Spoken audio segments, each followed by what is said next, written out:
হোক এটা চাইতেন। এ কারণে মদিনার বাইরে মরবেন না বিদায় মদিনায় বসে থাকতেন।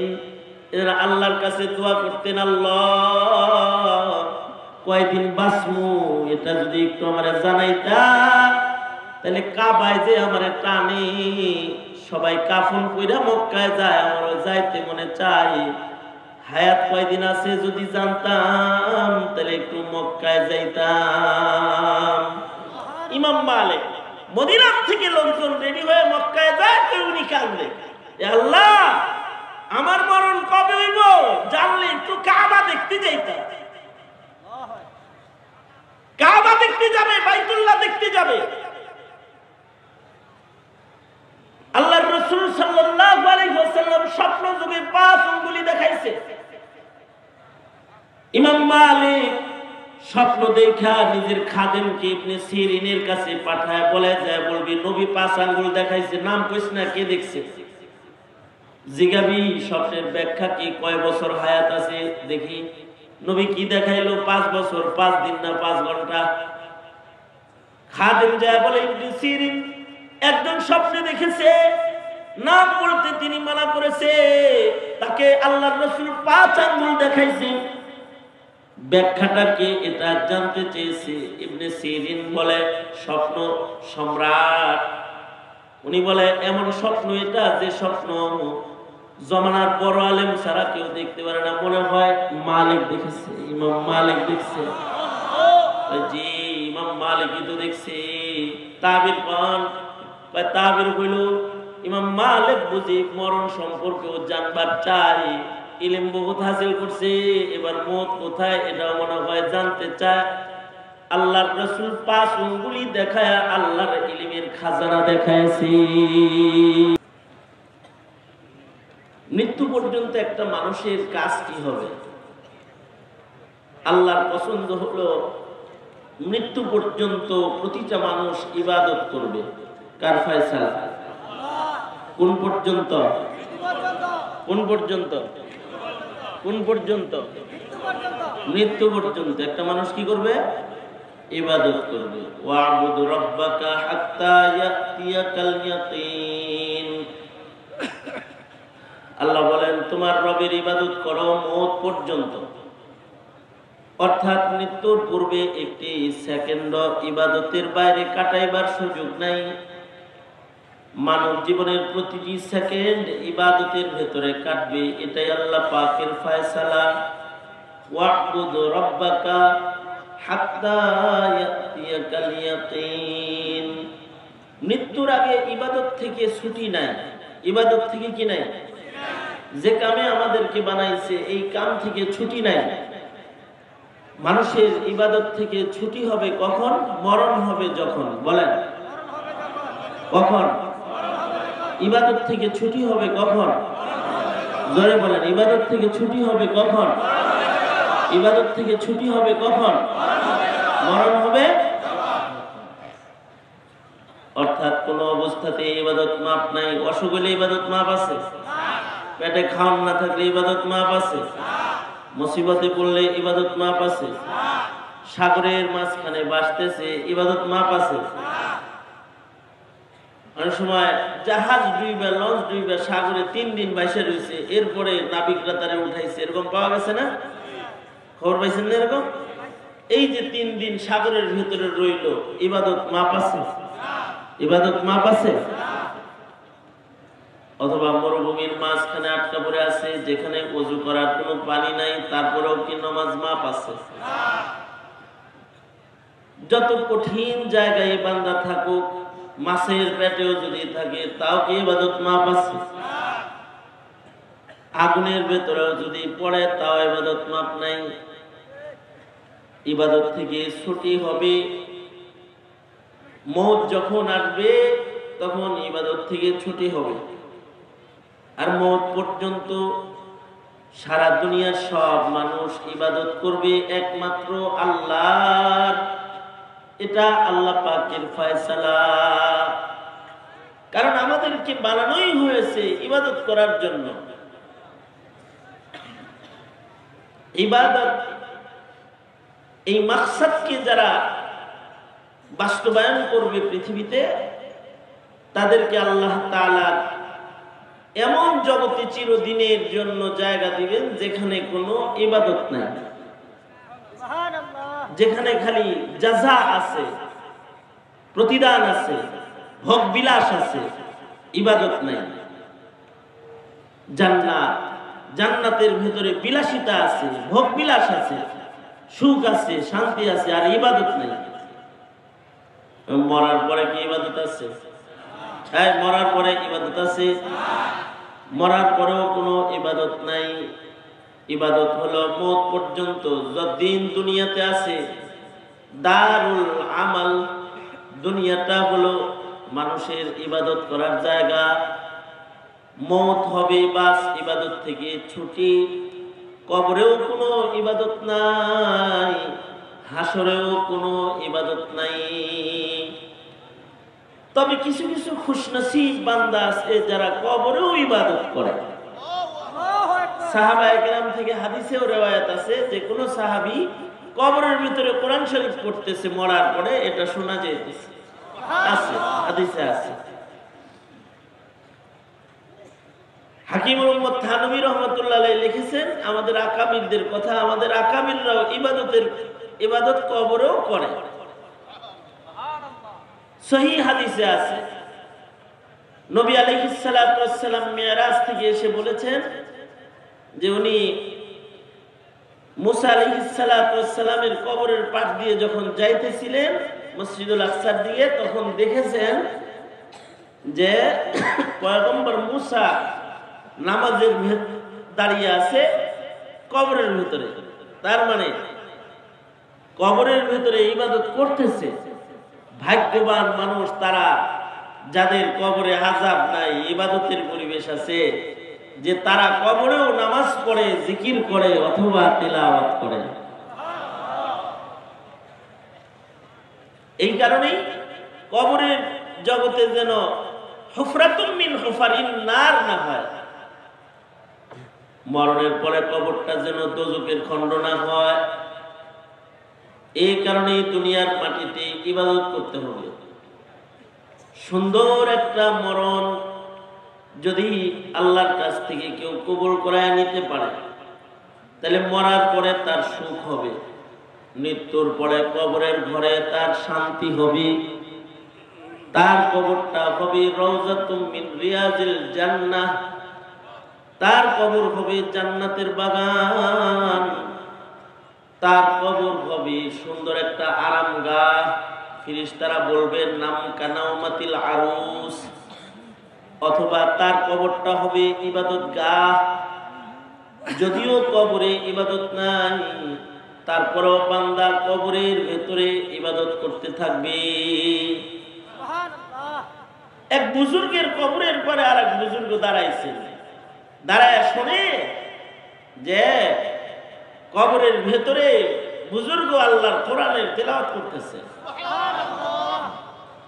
যেহেতু তিলাওয়াত করতেছে, উপর থেকে আপনারা যেরকম খবর পায়া সুবহানাল্লাহ বলছেন, উনিও নিচের থেকে তিলাওয়াতের আওয়াজ শুনে বলছে সুবহানাল্লাহ সুবহানাল্লাহ সুবহানাল্লাহ। আস্তে করে কোন আর আস্তে করে সুবহানাল্লাহ পড়ার জায়গা দুনিয়াই, আর দুনিয়া মাজরাতুল আখিরাহ। উনি বলছে সুবহানাল্লাহ।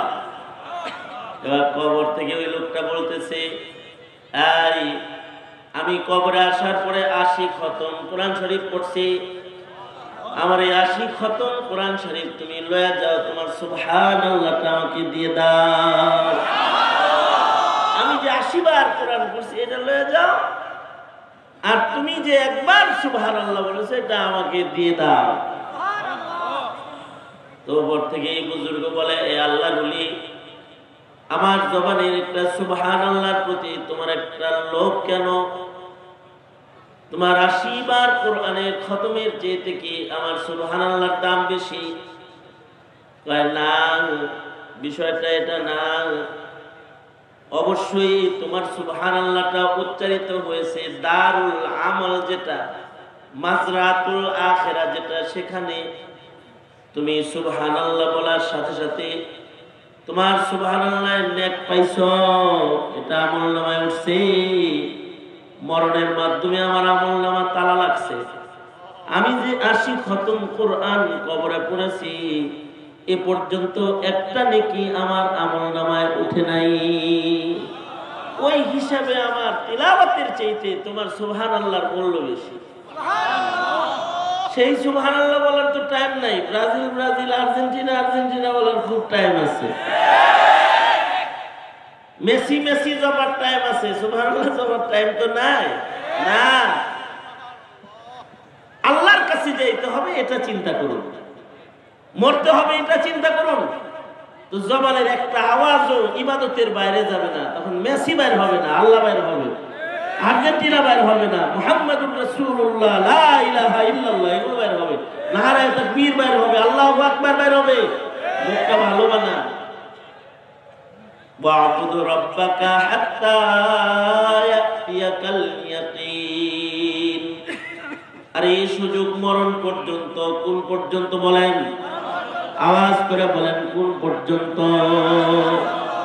মরার পরে ইবাদতের সুযোগ হইতে পারে, কিন্তু এই ইবাদত কোনো উপকার দিবে না।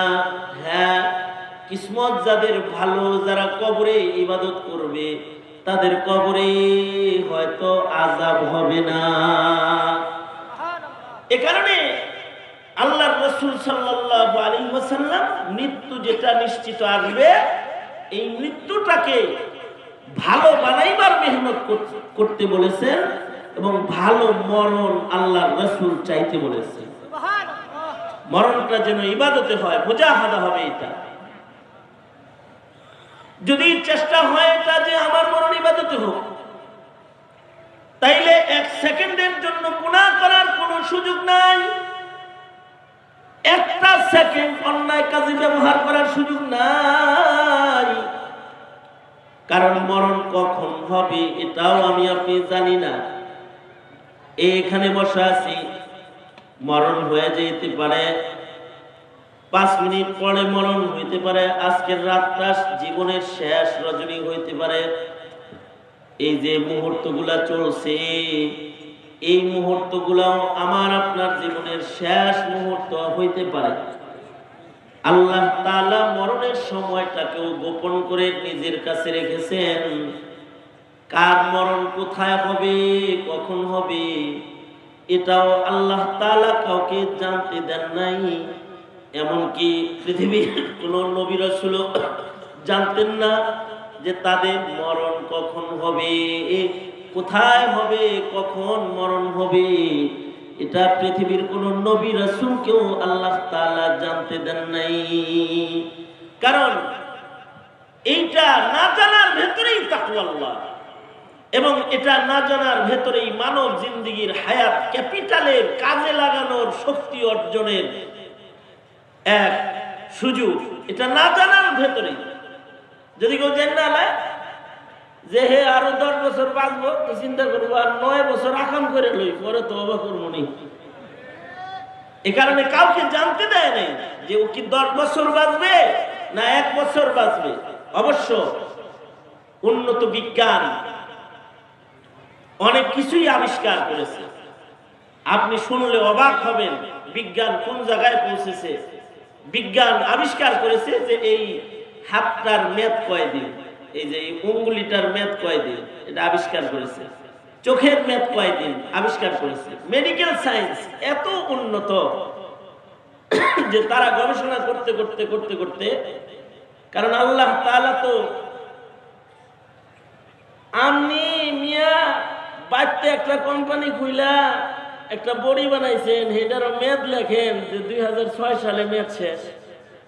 আল্লাহ বুঝি এত ছোট কারিগর যে আল্লাহ তাআলা মেয়াদ লেখে নাই কোনো কিছু।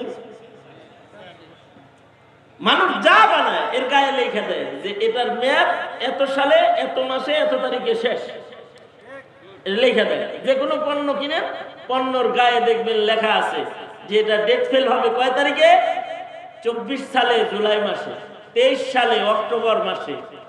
যত ওষুধ আছে সব ওষুধের গায়ে মেয়াদ লেখা আছে। আপনার গায়ে রঙের ভিতরে বুঝি মেয়াদ লেখা নাই? মেয়াদ লেখা আছে। প্রতিটা মানুষের প্রতিটা অঙ্গের ভেতরে মেয়াদ লেখা আছে যে এই অঙ্গটার কয়দিন লাস্টিং করবে। বিজ্ঞান ওই জায়গায় যাইতে সক্ষম হয়েছে। মানুষের জিন গবেষণা করে, মানব মেমোরি, আপনার দেহের মেমোরি সেটআপ কিভাবে আছে, কোন জায়গায় কোন ফাইল আছে, কোনটার মেয়াদ কয়দিন, সব যে জায়গায় লেখা আছে লুকানো আছে ওইটা পর্যন্ত মানুষ বাইর করতে সক্ষম হয়েছে যে এই মানুষটার কোন অঙ্গ কতদিন সচল থাকবে। এই কারণে মেডিকেল সায়েন্স কেউ যদি চেক আপ করতে যায় তো বলে দিবে, এই ভাই 70 বছর বয়সে আপনার কান বয়রা হইব, কারণ আপনার কানের পাওয়ার 70 বছর। আপনি 75 বছর বয়সে 32 দাঁত সবগুলা ফেলাইবেন, ওই সময় দাঁত বানান না টাকা রেডি রেখে। কত বছর বয়সে আপনার এক চোখ অচল হইব, এত বছর বয়সে আপনার দুটো চোখ অচল হইব, এত বছর বয়সে আপনার পা প্যারালাইসিস হবে, সব বলে দিতে পারবে। কিন্তু শুধু একটা জিনিস বলতে পারবে না যে মরণ কখন হবে, এটা বলতে পারবো না, কারণ এটা আল্লাহর খাজানার ইলম। যেই মেডিকেল এত কিছু বলবে তাকে যদি জিজ্ঞান, ও ভাই আমার চোখের মেয়াদ বললেন, আমার হাতের মেয়াদ বললেন, আমার পায়ের মেয়াদ বললেন, আমার ব্রেনের মেয়াদ বললেন, এত বছর বয়সে আমার ব্রেন শূন্য হয়ে একেবারে বাচ্চা হয়ে যাবো বললেন, আমার মেয়াদ কয়দিন এটা তো বললেন না। কয় এটা আমরা জানি না, যদি বিমানে এখন যাওয়ার সময় পয়রা খালি মইরা যান তাহলে হেনে শেষ হয়ে যাবে, কারণ এইটার মেয়াদ একজন জানে, তিনি কি। এটা জানার জন্য অনেকে চেষ্টা করছে, যেমন হযরত ইমাম মালিক রাহমাতুল্লাহি আলাইহি, উনি চেষ্টা করেছে যে মরণ কখন হবে এটা জানার, কারণ উনি চাইতেন যে ওনার মরণটা ভালো জায়গায় হোক, এটা চাইতেন, ওনার মৃত্যুটা ভালো জায়গায় হোক এটা কামনা করতেন।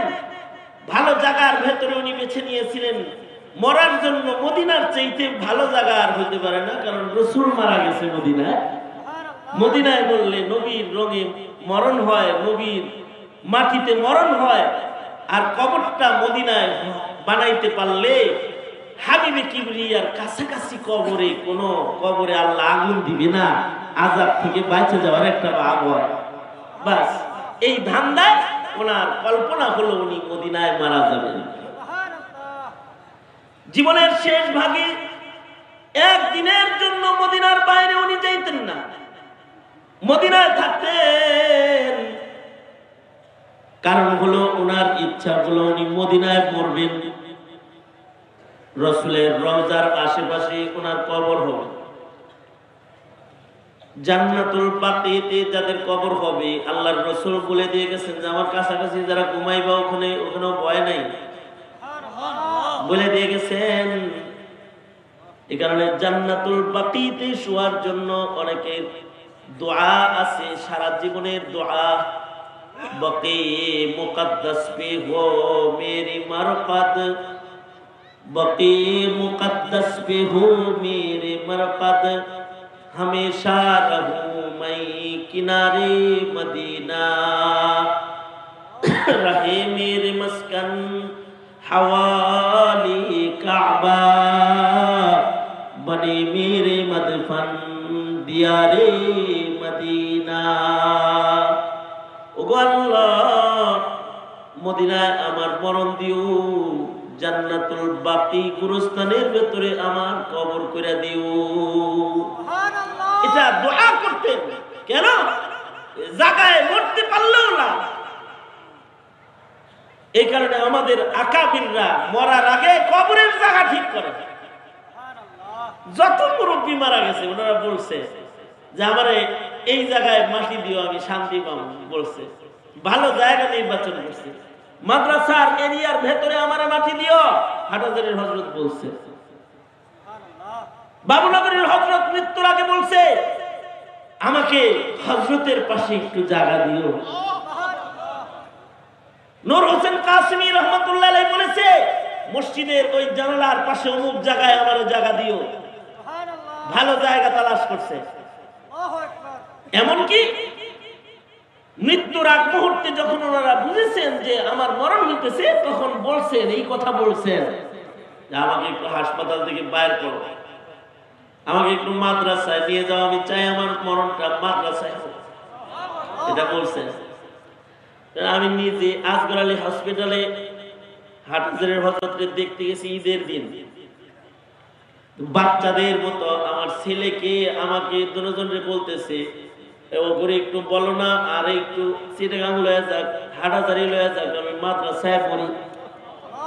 বলছেন আমার চিকিৎসা লাগবে না, আমাকে হাদিসের দর্শে একটু বসতে দাও না, আমি সুস্থ হয়ে যাব।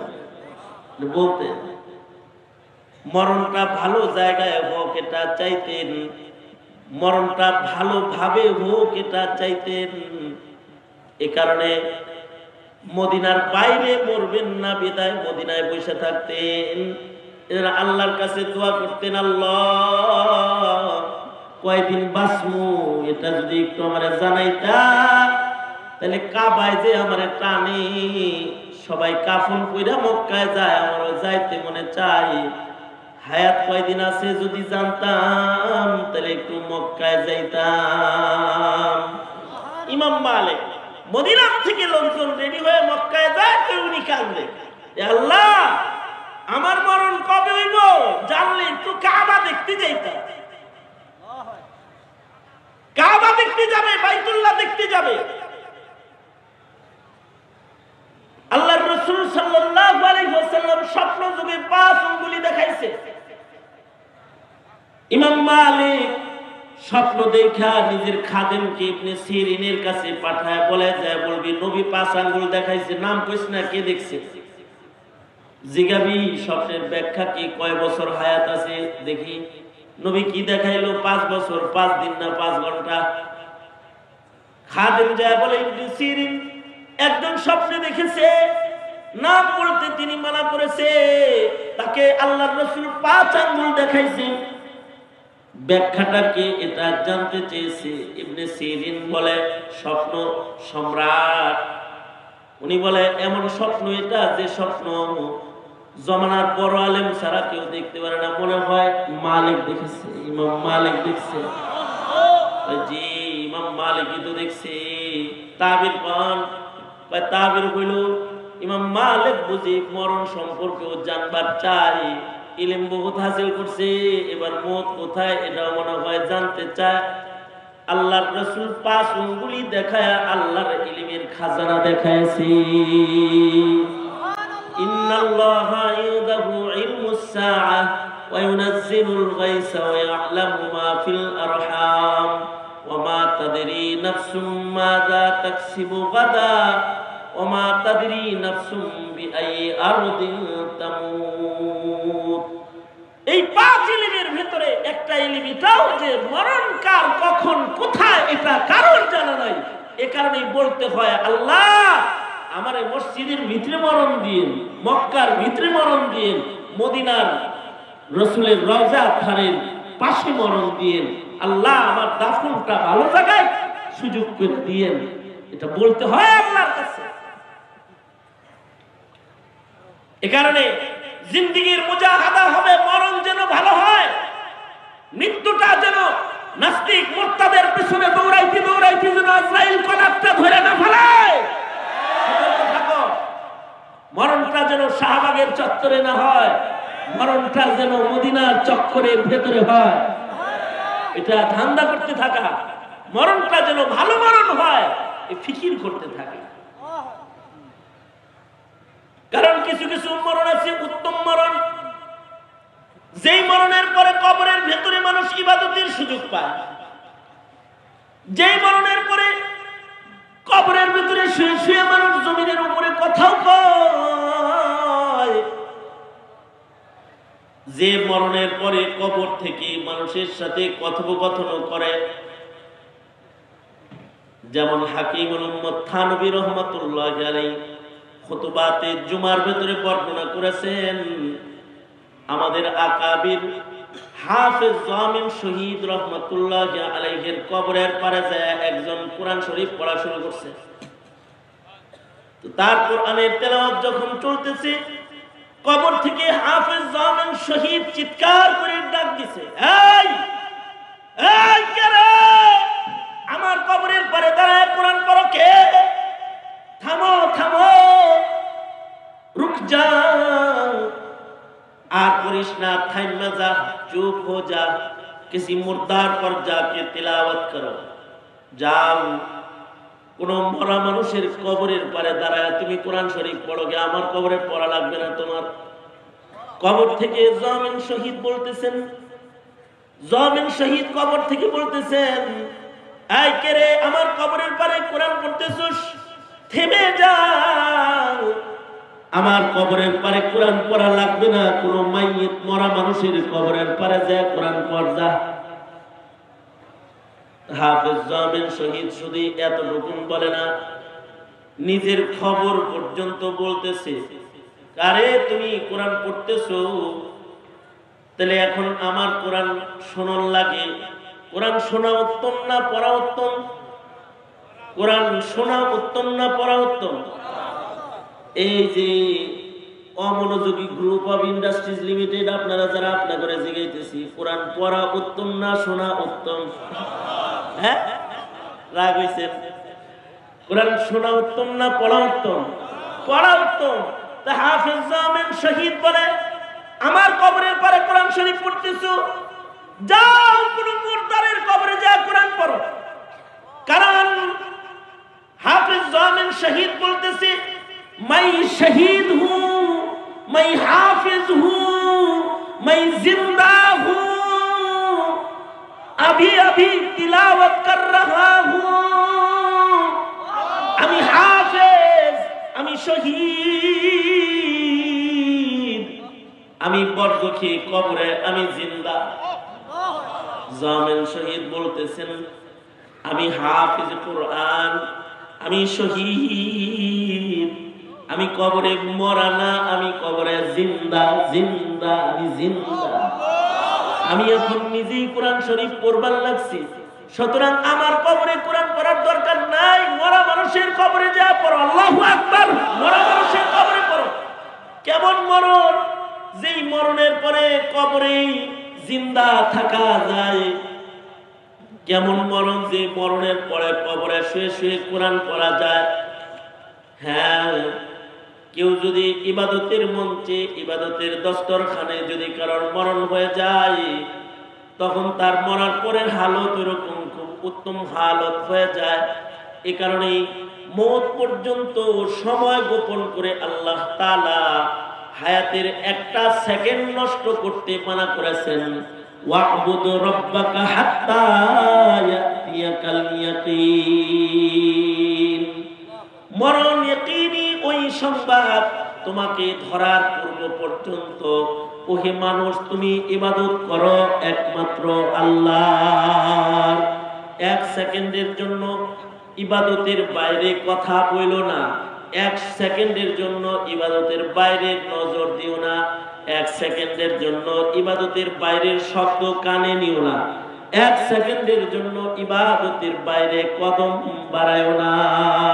নির্দেশনা হুকুম কার? ইমানের সাথে জোরে বলেন হুকুম কার? তার আর কোনো ইজাজত আছে? নাই। আমাদের বর্তমান প্রজন্মের হালত হলো এরা ইবাদত করে মাঝে মাঝে আর গুনাহ করে সমানে। গুনাহ করে হলো হরদম, আর ইবাদত মাঝে মাঝে। নামাজ মাঝে মাঝে পড়ে, শুক্রবারে জুম্মা পড়ে, কেউ কেউ আছে বছরে একবার পড়ে, ঈদের নামাজ পড়ে, কেউ কেউ আছে রোজার মাসে খালি নামাজ পড়ে, 11 মাস শয়তানি করে। আছে না এমন মুসল্লি? আছে না? রোজার মাসে দেখবেন অনেকে বুজুর্গ নম্বর 1 হয়ে যায়, হে মাসে নামাজ পড়ে, জিকির করে, রোজা রাখে, টুপি মাথায় দিয়ে ঘুরে, দাড়িও রাখে। আমার এক মুসল্লি আছে, রোজার 1 তারিখ হলেই দাড়ি রাখে, চাঁদ রাত্রে আবার কাটে। চাঁদ রাত বুঝছেন? চাঁদ উঠে যে ঈদের চাঁদ উঠলে পরে কাটে। ঈদের চাঁদ ওঠার মাধ্যমে তার ইবাদত শেষ হয়। কেউ আছে 1 মাস ইবাদত করে, কেউ আছে সপ্তাহে 2টা সেজদা 4টা সেজদা করে, কেউ আছে ঈদের দিনে নামাজ পড়ে, করতেছে আল্লাহর হুকুমের বাইরে জিন্দেগি গুজরায়া দেয়, মাঝে মাঝে আল্লাহকে স্মরণ করে না, গোলাম হিসাবে হরদম আল্লাহকে স্মরণ করবে, হরদম ইবাদত করবে, এটা আল্লাহর ফয়সালা। চলছো কি মনে করতেছ? কারণ গুনার ভিতরে যদি কারোর মরণ হয়ে যায়, বেনামাজি অবস্থায় যদি কারোর মরণ হয়ে যায়, বেপরদা অবস্থায় যদি কারোর মরণ হয়ে যায়, দায়ুস রঙে যদি কারোর মরণ হয়ে যায়, তাহলে ইমানের সাথে মৃত্যু বরণ করা কঠিন। কারণ হলো মানুষ যখন গুনাহ করে তখন তার ইমান তার সাথে থাকে না। আল্লাহর রাসূল বলেছেন, লা ইয়াজনি জানি হিনা ইয়াজনি ওয়া হুয়া মুমিন। মুমিন কখনো ইমানের হালতে গুনাহ করে না। সাহাবীরা বলে, রাসূল গো, গুনার সময় ইমান কই যায়? আল্লাহর রাসূল বলেন, গুনাহ যখন বান্দা শুরু করে তখন তার ইমানটা তার মাথার উপরে মেঘমালার মতো ঘুরতে আরম্ভ করে। হাকিকাতুল ঈমানি নূরুন হাকিকাতুল মাসিয়াতি যুলমাতুন। গুনার হাকিকত হলো অন্ধকার, আর ঈমানের হাকিকত হলো আলো। আলো আধার দুইটা একত্রিত হয় না। গুনাহ করে তখন ঈমান রয় না, আর কেউ যখন গুনাহ ছাড়া থাকে তখন তার ঈমান তার সাথে থাকে। সুতরাং ইবাদতের হাকিকত নূর, ঈমানের হাকিকত নূর। এ কারণে আল্লাহ তাআলা ইবাদতের নূর দিয়া ঈমানকে আটকায় রাখতে বলেছেন, ওয়া'বুদ রাব্বাকা হাত্তা ইয়াতিয়াকাল ইয়াকিন। তাহলে আজ থেকে ইবাদতটা এমন ভাবে সাজাবো যেন ইবাদতের হালতে মরণ খুঁজি। এমন কাজ কখনো যেন না করি যে কাজে গ্রেফতার হইলে, ধরা পড়লে আজরাইলের কাছে ঈমান শূন্য মরণ হয়, এমন কাজ করব না, ইনশাআল্লাহ বলেন। তাইলে কি নামাজ কাজা করা যাবে? নামাজ কাজা করা যাবে? ওয়াদা করেন। এই গুনাহ তুলে ওয়াদা কর, এই গুনাহ তুল বেটা। হ্যাঁ বলেন, ইয়া আল্লাহ, ওয়াদা করিতেছি আর নামাজ কাজা করব না। ওয়াদা করিতেছি মিথ্যা বলিব না। ওয়াদা করিতেছি জুলুম করিব না, বেপরদা চলিব না, হারাম খাইব না, হারাম উপার্জন করিব না। ইয়া আল্লাহ, মওত পর্যন্ত গুনাহ মুক্ত চলার ওয়াদা করিতেছি। ইয়া আল্লাহ, কবুল করো। চিল্লায় জোরে বলেন আমিন। আমিন। আরো জোরে চিল্লায় আওয়াজ করে জোরে বলেন আমিন। আরো জোরে চিৎকার করে জোরে বলেন আমিন। ইবাদতের মাধ্যমে উত্তম মরণের মুলাকাত খুঁজবেন, একটা কর্মসূচি। দ্বিতীয় কর্মসূচি হলো আল্লাহর কাছে শহীদি মরণ চাইবেন। শহীদি মরণ, মরণের ভেতরে উত্তম মরণ হলো শহীদি মরণ। মরণের ভেতরে উত্তম মরণ কি মরণ? মরণের ভেতরে উত্তম মরণ কোন মরণ? আওয়াজ করে বলেন, কোন মরণ? শহীদি মরণ। মরণের মাধ্যমে মানুষের দেহ নাপাক হয়। এই কারণে মরার পরে মানুষের গোসল দেয়া হয়। কিন্তু একটা মরণ এমন আছে যে মরণের মাধ্যমে মানুষের গায়ের রক্ত গোশত সব পবিত্র হয়, সেটা হলো শহীদি মরণ। শহীদি মরণ যদি কারোর নসিব হয় তখন তার উত্তম মওত নসিব হয়, আফজাল মাইয়িত, আফজাল মওত নসিব হয়। শহীদি মরণের পরে মানুষের দেহ নাপাক হয় না। শহীদি মরণ যদি কারোর হয়, তার দেহ অচল হয় কিন্তু তার রূহ বাইর হয় না, তাকে মরা বলা জায়েজ হয় না, তাকে মৃত মনে করাও নিষেধ হয়। ওয়ালা তাকুলু লিমান ইয়ুকতালু ফি সাবিলিল্লাহি আমওয়াত ওয়ালা তাহসাবান্নাল্লাযীনা কুতিলু ফি সাবিলিল্লাহি আমওয়াতা। যারা শহীদি মরণ করে তাদের মরা বলতে মানা করেছে আল্লাহ, তাদের মরা মনে করতে বলে, মরা মৃত মনে করতে মানা করেছে আল্লাহ। আল্লাহ বলে শহীদ যারা তাদের মরা মনে করবে না, শহীদ যারা তাদেরকে মরা বলবে না, কারণ শহীদরা জিন্দা, গ্যারান্টার কে? মুসলমানের আওয়াজে, ইমানের আওয়াজে বলেন, বলেছে কি? জোরে আওয়াজ করে বলেন, বলেছে কে? শহীদি মরণটা এমন মরণ যে মরণের পরে মানুষের গায়ের কাপড় নাপাক হয় না, তার গায়ের রক্ত নাপাক হয় না। একমাত্র মাইয়িত শহীদ যার গায়ের বাইরের রক্ত পাক। জীবিত মানুষ যারা, তাদের গায়ের বাইরের রক্ত যেটা, এটা নাপাক রক্ত, পিক পানি বাহির হয়ে গড়ায় পড়লে অজু ভাঙ্গা যায়, কারণ হলো নাপাক বেরিয়েছে। কিন্তু শহীদি মরণ যারা মরে, তাদের গায়ের রক্ত পাক হয়ে যায়, রক্ত পবিত্র হয়ে যায়। এ রক্ত যে দেহে লাগে, ও দেহ ধোয়া হারাম। এ রক্ত যে কাপড়ে লাগে, ওই কাপড় ধৌত করা নাজায়েজ হয়ে যায়। এমনকি কোন কোন শহীদকে ভুলে কেউ গোসল দিতে গেছে, তো শহীদ, জীবিত শহীদ নাড়াচাড়া দিয়ে গোসলের পানির মগ ধইরা বলে, আয় গোসল দেশ কেন? আমি শহীদ, আমি তো শহীদ, আমি জিন্দা, আমারে গোসল দেশ কেন রে? গোসল দিবি না? শহীদি মত যদি হয়, মরার পরে মাইয়িত কথা কয়, শহীদি মরণ যদি হয়, মরার পরে দেহ পবিত্র রয়, শহীদি মরণ যার হয়, তার গায়ের রক্ত পাক হয়। হাদিসে আছে, শহীদদের গায়ের রক্ত মিশকে আম্বরের চেয়ে বেশি গ্রাণ হয়ে ময়দানে মাহশারকে সুগ্রাণ বানায় দিবে। শহীদি মরণ যদি কারণ হয়, সে রক্ত মাখা কাপড় লয়ে কবরে যায়, কারণ তার কাফনের কাপড়ও তার জান্নাতে যাওয়ার সাক্ষী দিবে, জান্নাতে যাওয়ার সাক্ষী দিবে। সঙ্গত কারণে এই বাংলার মাটিতে নবীর ইজ্জত রক্ষা করার জন্য যদি শহীদ হইতে হয়, খাতমে নবুয়ত রক্ষা করার জন্য যদি শহীদ হইতে হয়, এই বাংলার মাটিতে ইসলামকে হেফাজত করার জন্য যদি রক্ত দিতে হয়, এই বাংলার মাটিতে যদি ইসলামের ইজ্জত, নবীর ইজ্জত, কোরআনের ইজ্জত, মুসলমানের মুসলমানিত্ব রক্ষার জন্য যদি শাহাদাতের মরণকে যদি আলিঙ্গন করতে হয়, এই মুসলিম জনপদ তৈয়ার থাকবা তো ইনশাআল্লাহ।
এটা মুমিনের জীবনের একটি সাধনা, যে তার মরণটা হবে উত্তম জায়গায়, তার মরণটা হবে উত্তম হালতে, আর তার দাফনটা হবে উত্তম জায়গায়।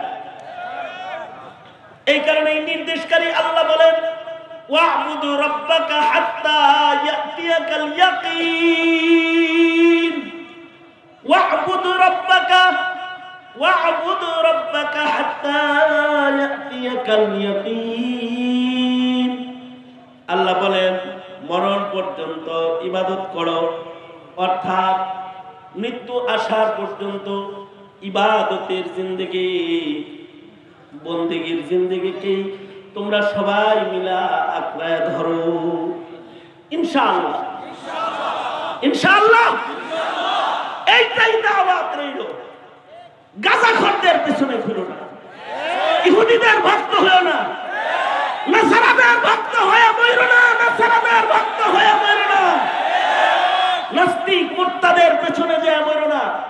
এদেশের আলেম সমাজকে ভালোবাসো, দিনদার পরহেজগারদেরকে ভালোবাসো, মসজিদ মাদ্রাসাকে ভালোবাসো, মসজিদের ভিতরে মরো, মসজিদকে মারতে এসো না, মাদ্রাসাকে মারতে এসো না, আলেমকে মারতে এসো না, আলেমের কাছে যা মারো, মাদ্রাসার কাছে যা মারো, মাদ্রাসার ভেতরে যা উত্তম মরণ করো, উত্তম মৃত্যু কামনা করো, উত্তম সঙ্গ কামনা করো, মরণের সময় যেন তোমার ইমানদারি নসিব হয়। এটাই তামান্না। আর এটাই আপনাদের কাছে এই মজলুম এক মুসাফিরের ছোট্ট দাওয়াত, আর আপনাদের হিদায়াতের পথে চলবার ছোট্ট নজরানা। এই নজরানা দিয়েই আমি আমার সংক্ষিপ্ত কথা এখানেই শেষ করতেছি, এখানেই শেষ করে দিচ্ছি।